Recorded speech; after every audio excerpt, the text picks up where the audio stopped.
Ya.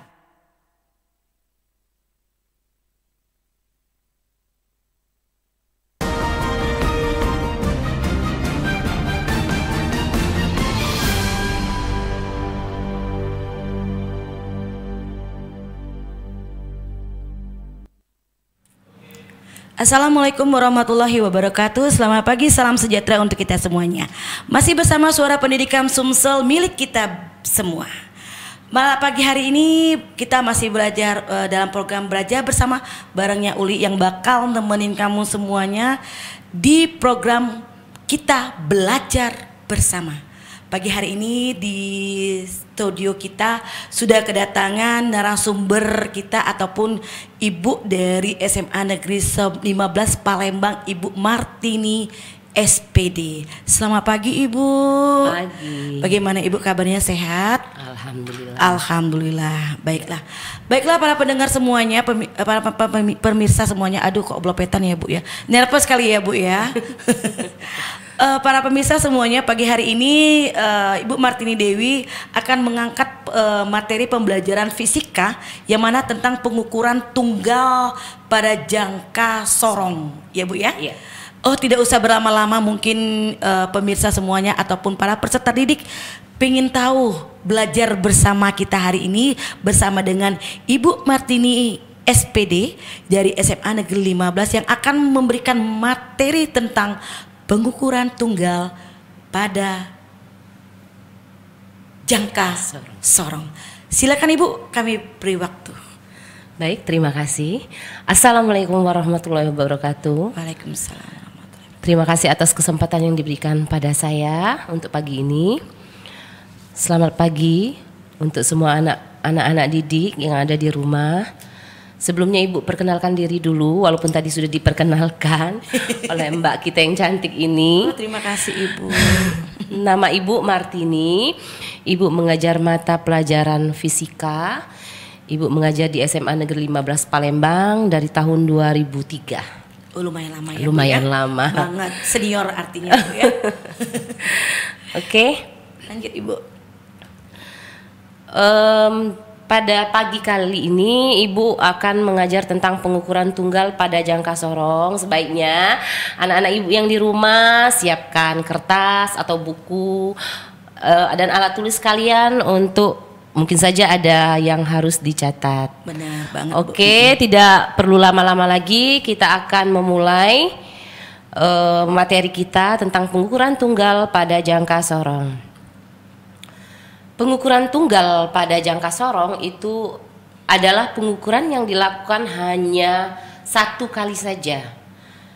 Yang dilakukan pada jangka sorong. Jangka sorong itu adalah alat ukur yang digunakan untuk mengukur bisa ketebalan, bisa diameter suatu benda, bisa juga kedalaman suatu benda dengan ketelitiannya yang mencapai 1/100 mm. Nah, untuk mengenal bagaimana bagian-bagian pada jangka sorong bisa dilihat di sini. Nah, ini adalah contoh dari alat yang digunakan untuk mengukur bisa benda. Ini bendanya ya. Mistar, kayak mistar Bu ya. Seperti mistar, tapi ini lebih teliti. Lebih teliti, Ya, lebih rinci Bu ya. Lebih teliti lagi pengukurannya. Benar-benar. Nah, pertama kita kenalkan dulu bagian-bagian dari jangka sorong itu sendiri. Nah, di sini ada yang namanya rahang tetap. Rahang tetap ini berada di skala utama yang panjang ini, skala utama. Jadi yang di atas itu rahang tetap atas, yang di bawah itu rahang tetap bawah. Kemudian di skala yang bisa digeser atau skala nonius itu ada rahang geser. Jadi ada rahang geser atas dan ada rahang geser bawah. Kemudian yang ini seperti skrup, itu adalah alat untuk pengunci. Jadi ketika akan memasukkan alat benda yang akan diukur ini untuk mengukur ketebalan atau panjang suatu benda, bendanya diletakkan di antara rahang tetap ini dan rahang geser. Penguncinya, skrupnya ini dikendurkan dulu. Setelah ditekan sampai batas maksimal, maka penguncinya ini, skrupnya ini dikencangkan kembali, maka akan terlihat berapa pengukuran di situ. Kemudian yang tadi Ibu sudah sebutkan ada yang namanya skala Nonius. Di sini ada skala Nonius. Ada di sini bisa kelihatan ada 0, 1 sampai dengan 10 garis skalanya. Di mana di sini setiap skala itu 0,1 mm ketelitiannya atau 0,01 cm. Jadi lebih teliti lagi dari mistar. Kemudian di belakang itu bisa untuk mengukur yang namanya kedalaman suatu benda. Misalnya kita mau mengukur kedalaman cangkir atau botol, bisa diletakkan di sini, dimasukkan ke dalam mulut botol sampai ke dinding bawah botol. Di sini akan menunjukkan nilai pengukurannya. Tapi kalau pada mistar, angka yang ditunjukkan bisa langsung menjadi angka pengukuran. Untuk jangka sorong tidak bisa langsung. Jadi kita harus lihat dulu berapa angka yang ada pada skala utama dan berapa angka pada skala Nonius. Untuk skala utama yang harus kita perhatikan ketika sudah cukup pas dirasakan batas maksimal benda sudah tidak bisa lagi digeser, maka kita kunci skrupnya ini. Kita perhatikan dulu skala utama pada jangka sorong. Nah, di skala utama itu kita lihat angkanya yang sebelum angka 0 pada skala Nonius yang Ibu tunjuk di bawah ini. Kemudian kita tuliskan hasil pengukuran kita. Tidak sampai di situ, kita lihat dulu skala Noniusnya. Yang diperhatikan pada skala Nonius itu adalah angka yang tepat berimpit, garis skalanya ini yang tepat berimpit dengan garis skala pada skala utama. Itulah angka yang dituliskan. Angka yang dituliskan itu kemudian dikalikan dengan skala terkecil pada jangka sorong tadi, 0,01 tadi. Setelah dikalikan baru ditambahkan dengan angka pada skala utama yang paling dekat dengan angka 0. Mungkin untuk lebih enaknya, nah ini gambaran dari apa yang Ibu jelaskan tadi. Untuk lebih jelasnya mungkin kita lihat saja dari contoh soalnya. Kalau kita berlama-lama di materi, mungkin nanti anak Ibu yang di rumah tidak jelas. Mungkin lebih enaknya kita soal, menuju Ibu, ya? ke soal. Boleh. Nah, coba bisa diperhatikan, ini ada soal, sekalian ada pembahasan. Ini sengaja diperlihatkan gambar dari skalanya saja. Nah, yang bagian atas ada 3 cm dan 4 cm itu adalah skala utamanya. Skala utama yang ada pada jangka sorong. Jika ditanya berapakah hasil pengukuran pada jangka sorong ini, maka yang harus kita perhatikan adalah lihat angka pada skala utama sebelum angka 0. Lihat sebelum angka 0 yang paling dekat dengan angka 0. Di sini ada 3, kemudian ada bergerak ada 1 garis, 2 garis, 3, 4, 5, 6 dan 7. Berarti besar skala yang bagian atas itu adalah 3,7 cm. Kemudian setelah kita lihat skala utama, kita perhatikan lagi skala di bawah ini. Skala yang di bawah ini adalah skala Nonius atau skala Vernier. Yang harus kita perhatikan adalah lihat garis skala pada Nonius ini yang garis skalanya ini tepat berimpit dengan garis yang bagian atas. Kalau kita perhatikan di gambar ini ada 0, 1, 2, 3. Perhatikan garis ketiga pada skala Nonius atau Vernier itu tepat berimpit dengan garis skala pada skala utama. Berarti skala itulah yang kita hitung, kita letakkan sebagai skala pengukurannya. Kemudian kenapa ini 0,03 besar skala Noniusnya? Karena skala ini terkecilnya 0,01 cm atau setiap garisnya itu 0,1 mm.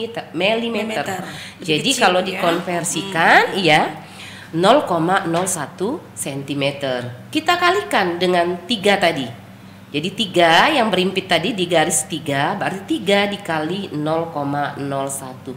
Maka hasilnya 0,03. Kemudian bagaimana hasil pengukurannya? Kita jumlahkan. Skala yang kita lihat di skala utama tadi di sini ada 3, kemudian bergerak 7 garis tadi 3,7. Kemudian skala pada Nonius tadi 0,03 cm. Kita jumlahkan hasilnya 3,73 cm.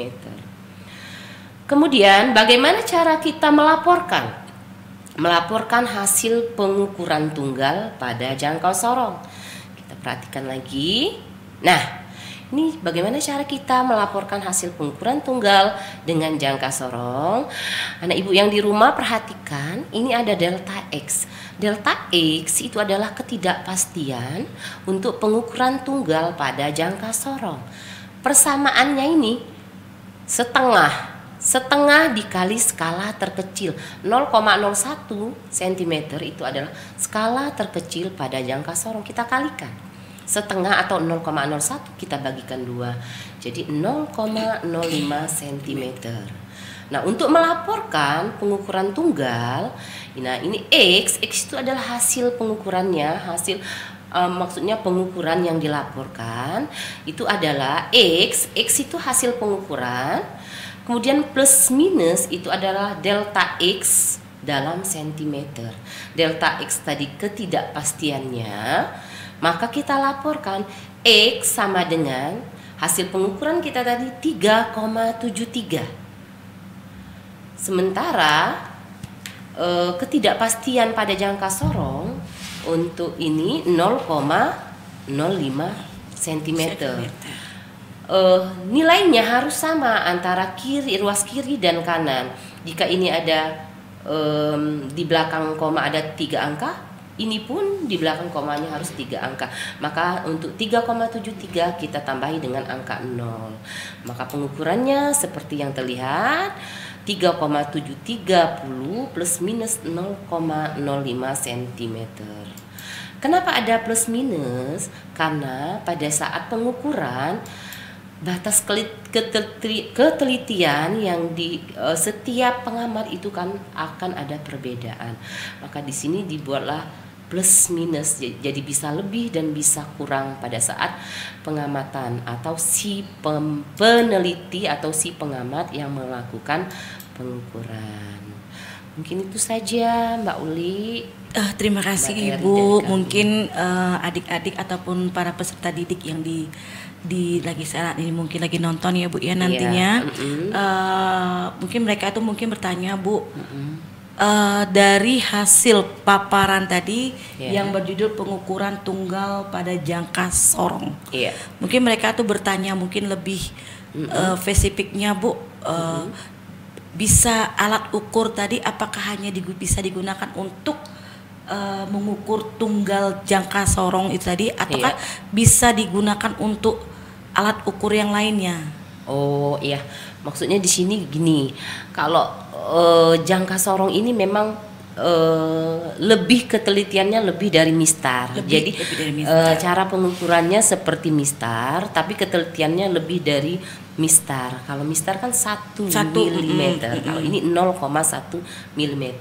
Kalau dalam sains itu semakin teliti alat ukur, maka pengukuran yang dilakukan itu akan semakin baik. Benar-benar. Itu. Kemudian pengukuran kalau ada pengukuran tunggal berarti bisa lebih, ada yang namanya pengukuran berulang. Jadi bisa lebih dari 1 kali. Ketidakpastiannya pun ada lagi kemungkinannya Bu, ya. ada lagi persamaannya kita menggunakan standar deviasi, tidak lagi yang ini. Oh, begitu. Nanti ya, kalau Ibu, untuk pengukuran berulang. Benar. Iya. Jadi buat adik-adik semua, para pelajar yang ada dimanapun saat ini beradanya, yang khususnya di tingkat SMA ya Iya, Ibu ya, iya. untuk pembelajaran pengukuran yang tunggal jangka sorong ini memang kalau kita lihat secara kasat mata agak sedikit harus kesabaran Iya, Bu ya, iya, benar. karena mengukur itu tidak bisa gerabak gerubuk Iya, cepat, bisa. karena nanti hasilnya berbeda. Berbeda, benar. Dan Iya. mungkin juga apa yang kita harapkan nanti tidak sama. Tidak sama benar. dengan iya benar. Gitu. Jadi buat adik-adik semuanya, para pelajar harus lebih selektif ya Dek ya. Kalau saat pengukuran, apalagi saat praktek ya Bu Iya, ya. benar. Karena bisa berakibat fatal nggak Bu ini Bu, kalau seandainya pengukurannya itu mungkin kan itu kan sangat kecil kan Bu. Iya, iya, benar. Bisa nggak Bu, apa efeknya seandainya, apakah datanya tidak akurat. Tidak akurat. Ya, kalau memang itu kan kita harus tekan ke batas maksimal. Oh, Tapi batas kalau lebih dari maksimal, kadang-kadang jangka sorongnya bisa rusak. Nah, itu dia akibatnya. Akibatnya harus beli bari. Beli baru. Iya, dan akibatnya harus beli baru. Iya, iya. Jadi jangan sampai salah Iya, mengukurannya Bu ya, adik-adik ya. Harus tepat. Tepat. Harus tepat, ya. Baiklah Ibu, mungkin waktu kita juga sudah di ujung kegiatan kita hari ini. Iya, terima Semoga saja mungkin ada harapan terakhir Bu, mungkin harapan terakhir, kata-kata terakhir untuk adik-adik atau peserta didik kita. Iya. Mungkin yang mau Ibu sampaikan, apakah mereka kalau kurang paham bisa menghubungi website kita di UPTD BTIKP atau ada yang lainnya Ibu? Silakan. Oke, buat anak ibu yang di rumah, saran buat ibu, belajar fisika itu menyenangkan. Jadi buatlah selalu belajar apapun. Jadi jangan jadikan fisika itu momok, fisika itu menyenangkan. Selalulah bahagia ketika belajar. Jangan ditakuti dulu pelajarannya.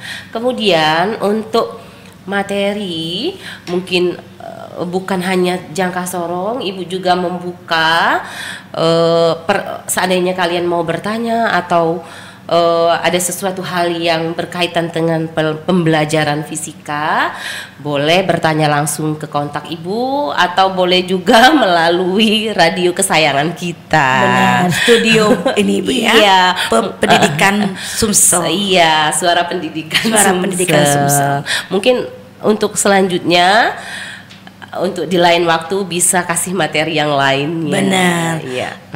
Terima kasih Ibu Martini SPD dari SMA Negeri 15 yang sudah hadir di sini bersama-sama dengan kami. Semoga di lain waktu nanti kita bisa bertemu lagi dengan materi-materi selanjutnya Ibu ya. Amin. Baiklah para pendengar pemirsa dan siswa-siswi di SMA dimanapun Anda saat ini berada. Demikianlah tadi kebersamaan kita dalam belajar bersama dengan Ibu Martini SPD dari SMA Negeri 15 Palembang. Semoga adik-adik semuanya, kata kuncinya tadi adalah bahagia belajar. Jadi belajar tidak harus sedih. Jadi belajar itu harus bahagia. Ya. Jadi besok silakan adik-adik semuanya yang mau ikut belajar bersama dengan kita di Suara Pendidikan Sumsel, silakan datang di UPTD BTIKP Balai Teknologi Komunikasi Informasi Pendidikan di Jalan KS Tubun Palembang, Lapangan Hatta. Jadi boleh langsung sini kita belajar bersama-sama. Baiklah, saya Romo Liviniarti undur diri dulu dari hadapan kamu semuanya sayang ya. Sampai ketemu di belajar bersama selanjutnya. Boleh Bu kita ucapkan? Untuk kita? Iya. Studio di kita adalah Suara Pendidikan Sumsel milik kita semua. Sekali lagi Ibu kita ulangi. Oke. Suara Pendidikan Sumsel milik kita semua. Ciao.